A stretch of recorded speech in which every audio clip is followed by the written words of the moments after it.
वालेकुम स्टूडेंट्स, उम्मीद है आप सब खैरियत से होंगे और अपने घर में महफूज होंगे। आज हम अपनी इस्लामियत की किताब तरबियाती निसाब का आगाज़ करने जा रहे हैं। स्टूडेंट्स, आपको याद हो तो हमने पिछली वीडियो में बाब नंबर 2 का सबक नंबर 1 तहारत और सफाई की बुलंद खानी की थी। आज हम इस सबक की मश्क को हल करेंगे। सफ़ा नंबर 40 पर इस सबक की मश्क दी गई है, जिसमें सवाल नंबर 1 है आपके पास। अच्छी और बुरी आदतों को मिलाकर लिख दिया गया है। आप इन्हें अलग अलग कॉलमों में लिखिए। पहला है आपके पास पाक साफ़ रहना, अच्छी तरह हाथ मुँह धोना, गंदा पानी पीना, गंदी जगह पर बैठना, नमाज़ पढ़ने की जगह को साफ़ रखना, अपने कपड़ों को साफ़ रखना, बैतुल खुला जाने के बाद साबुन से हाथ धोना और गंदे बर्तनों में खाना। तो इसमें से अच्छी आदतें कौन सी हैं? जिससे पाक साफ़ रहना एक अच्छी आदत है, तो आपको पाक साफ़ रहना यहाँ पर लिखना है। और आपके पास अच्छी आदतें क्या हैं? जैसे अच्छी तरह हाथ मुँह धोना, तो यहाँ पर लिखिए अच्छी तरह हाथ मुँह धोना, ये भी एक अच्छी आदत है। नमाज़ पढ़ने की जगह को साफ़ रखना, ये भी एक अच्छी आदत है, आप अच्छी आदतों में लिखिए। लास्ट है आपके पास अपने कपड़ों को साफ़ रखना, ये भी एक अच्छी आदत है, तो आपको इस अच्छी आदतों के कॉलम में इसको लिखना है। बुरी आदतें क्या हैं आपके पास? जैसे गंदा पानी पीना, ये भी आपको लिखना है। गंदी जगह पर बैठना, गंदे बर्तनों में खाना और गंदा लिबास पहनना, ये तमाम आपके पास क्या है? बुरी आदतें हैं। तो आपको क्या करना है? बिल्कुल इसी तरीके से इन कॉलमों के अंदर अच्छी आदतें और बुरी आदतें लिखनी है। सवाल नंबर 2 है आपके पास खाली जगह पुर करें। पहली खाली जगह क्या है आपके पास? इस्लाम में तहारत और सफाई को बड़ी डैश है। क्या है? अहमियत है, तो यहाँ लिखिए अहमियत। दूसरी है आपके पास एक अच्छा डैश खुद को हमेशा पाक और साफ़ रखता है। एक अच्छा कौन रखता है अपने आप को साफ़ और पाक? मुसलमान, तो लिखिए यहाँ मुसलमान।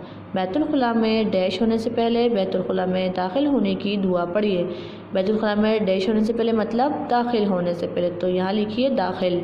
हमें चाहिए कि हम अपना जिस्म, लिबास, हाथ और डैश पाक और साफ़ रखें। क्या साफ़ रखिए? मुंह साफ़ रखिए, तो यहाँ लिखिए मुंह। आपको स्टूडेंट बिल्कुल इसी तरीके से ये खाली जगह भी अपनी बुक के अंदर जो है वो फिल करनी है।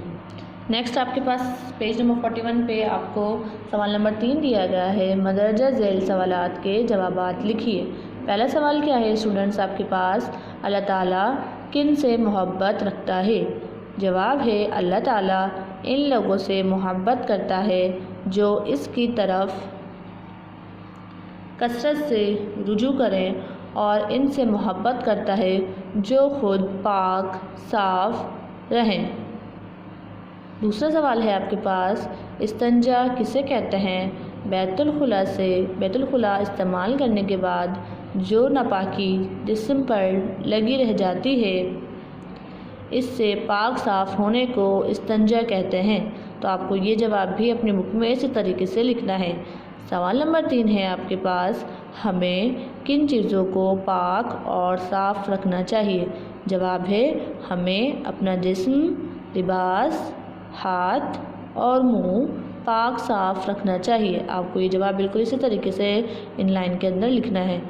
लास्ट सवाल है आपके पास आखिरी, साफ़ सुथरे रहने से क्या होता है? जवाब है साफ़ सुथरे रहने से अल्लाह ताला भी खुश होते हैं और सेहत भी अच्छी रहती है।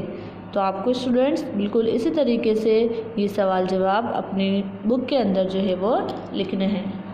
उम्मीद है स्टूडेंट आपको इस सबक की मश्क समझ आ गई होगी और आप बिल्कुल साफ़ जो है वो अपनी बुक के अंदर ये जो काम है बिल्कुल साफ़ तरीके से करेंगे। इंशाल्लाह फिर मिलेंगे एक नई वीडियो में एक नए सबक के साथ। जब तक के लिए अल्लाह हाफ़िज़।